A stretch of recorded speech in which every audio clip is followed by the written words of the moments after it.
মামা কি কাজ করছো তুমি ল্যাপটপে? হ্যাঁ, পাপাকে হেল্প করে দিচ্ছ? তাহলে ও বাবা, এটা তোমার পাপা? এই যে সব টাইপ করে দাও, রিপোর্টগুলো টাইপ করে দাও। সব শিখে গেছো? বাহ, আমার তো আর কোনো চিন্তা নেই না। নো মামা, আচ্ছা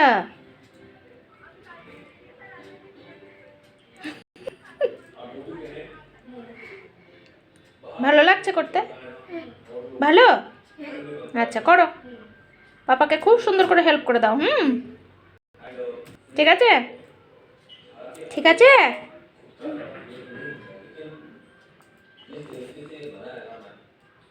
চলো।